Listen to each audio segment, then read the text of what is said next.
আপনাকে কোট করেই আমরা একটি প্রশ্ন জনাব মামুনুলকে করতে চাই যে অধ্যাপক তাসনিম সিরাজ মাহবুবের একটি সাম্প্রতিক বক্তব্য আমরা সোশ্যাল মিডিয়ায় দেখেছি, যেখানে তিনি ধর্ম নিরপেক্ষতা ফেরত আনতে চেয়েছেন এবং বলেছেন যে সংবিধান থেকে এটা তার চাওয়া। আপনি এই চাওয়ার সাথে একমত কিনা জনাব মামুনুল হক?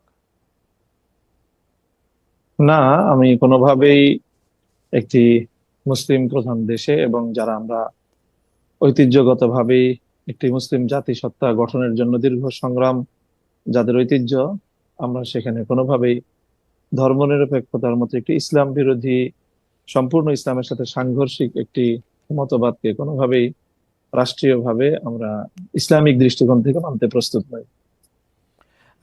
জনাব মামুনুল হক, এখানে আমাদের দুটি প্রশ্ন আপনার কাছে খুবই সরাসরি, যে আপনি হুম। তাহলে ইসলাম ভিত্তিক রাষ্ট্র এই পৃথিবীতে কোনগুলিকে মনে করেন, এবং আপনি যদি বাংলাদেশ ইসলাম ভিত্তিক রাষ্ট্র হয় তাহলে কোনটাকে আপনি মডেল ধরবেন বা মনে করবেন? ইসলামের মডেল তো একটাই, ইসলামী রাজনীতি এবং ইসলামী রাষ্ট্র ব্যবস্থার মডেল একটাই। এখানে ভিন্ন কোনো মডেলকে অনুসরণ করার বা সামনে দাঁড় করানোর কোনো সুযোগ নেই। ইসলামের যে মূল সূত্র এবং ইসলামের যে মূল বুনিয়াদ, কোরআন এবং সুন্নাহ, হুম, অর্থাৎ আল্লাহর কিতাব এবং আল্লাহর পক্ষ থেকে আল্লাহর কিতাবের ব্যাখ্যা প্রদান করার যে অথরিটি, যিনি পার্সন, হুম। হযরত মুহাম্মদ সাল্লাল্লাহু আলাইহি সাল্লাম নবী, তার মাধ্যমে যেই আদর্শ আমরা পেয়েছি, সে দুটো হলো আমাদের বুনিয়াদ।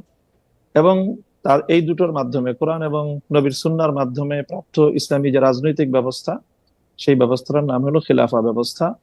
এবং এই খিলাফা ব্যবস্থাই ইসলাম মুসলমানদেরকে দিয়েছে। এবং এজ এ মুসলিম, খিলাফা ব্যবস্থার বাইরে মুসলমানদের জন্য অন্য কোনো রাজনৈতিক আমার বন্দোবস্ত বা জ- রাজনৈতিক জনাব ব্যবস্থাকে মামুনুল হক, অনুসরণ জ- করার এবং এটাকে জনাব জনাব মামুন সমর্থন করার কোনো সুযোগ নেই। জনাব মামুনুল হক, আমার প্রশ্নটা ছিল যে বর্তমান পৃথিবীতে কোন রাষ্ট্র প্রপার ইসলামিক আদর্শ, বা যেটিকে আপনি বলতেছেন যে ইসলামে তার আলাদা কোনো মডেল নেই, ইসলাম তো সব একটা জায়গা থেকেই আসলে গাইডেড হবে, সেটি কোনটি অনুসরণ হ্যাঁ। করতেছে এবং আপনারা কোনটি না, চান? আমি জি, জাস্ট আমি এই এই এই জায়গাটাই আমি জি, খুব সচেতন ভাবেই আপনাকে যেটা বললাম, জি। সেটা হলো যে আমরা বর্তমান সময়ের জন্য আলাদা কোনো মডেলকে আমি অনুসরণীয় হিসাবে সামনে রাখতে চাই না। এটা ওকে। নিয়ে অনেক সমস্যাও আছে, কোনটাকে মডেল বলবো না বলবো, এবং সেখানে বিতর্কের অনেক জায়গা আছে। আমরা খেলাফা ব্যবস্থা, যেটা 1924 সাল পর্যন্ত পৃথিবীতে বিদ্যমান ছিল খেলাফার নামে, এবং তার যে অনেকগুলো পর্যায় ছিল, খেলাফতে রাশেদা, খেলাফতে বনু উমাইয়া, খেলাফতে বনু আব্বাসিয়া এবং হুম। সর্বশেষ খেলাফতে উসমানিয়া, এইটাই ছিল ইসলামের পক্ষ থেকে প্রদত্ত রাজনৈতিক ব্যবস্থা। এবং সেই ব্যবস্থাটাই পৃথিবীতে কার্যকর ছিল বিগত প্রায় 100 বছর ধরে।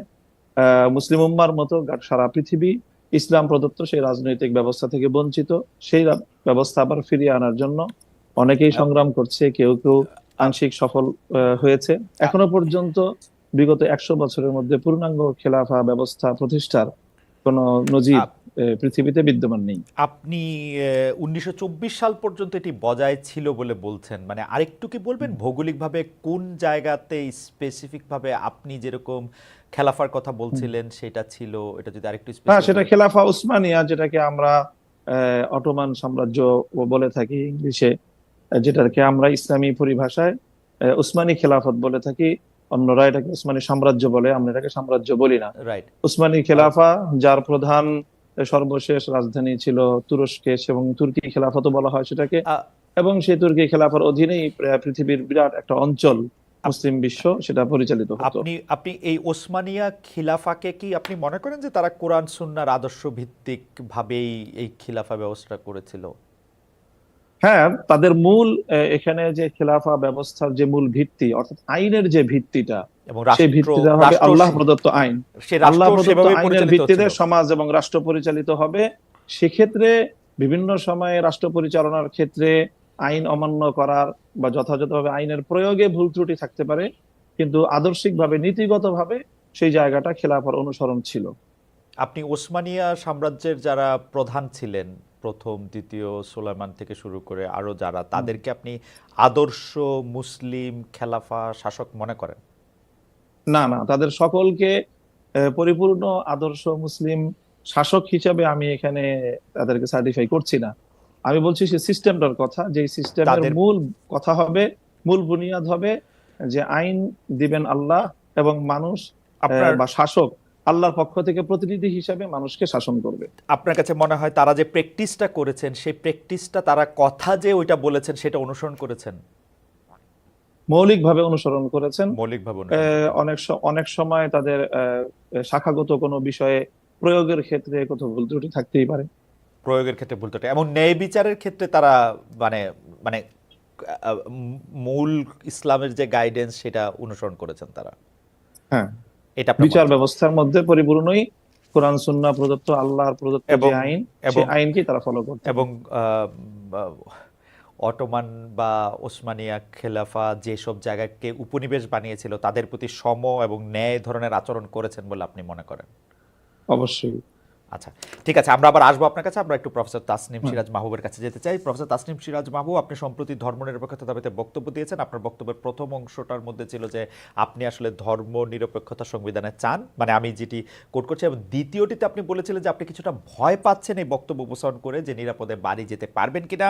আহ, আপনার এই ভয়ের উৎস কি? অন্তর্বর্তী সরকার কি নিরপেক্ষতার পরিচয় দিতে পারছে, নাকি কোনো গোষ্ঠীকে বিশেষ সুবিধা বা কোনো গোষ্ঠীকে ভয় পাচ্ছে? আর দ্বিতীয় যে কথাটি আমি বলতে চাইছিলাম যে প্রফেসর মামুনুল হক, সরি, জনাব মামুনুল হককে আপনি শুনলেন, প্রফেসর মাহবুব, আপনি এই প্রসঙ্গে কি বলবেন? তিনি আপনার বক্তব্যের সাথে একমতই নন এবং তিনি মনে করেন যে এই দেশে যেহেতু বেশি লোক ইসলাম ধর্ম অনুসরণ করেন, ইসলাম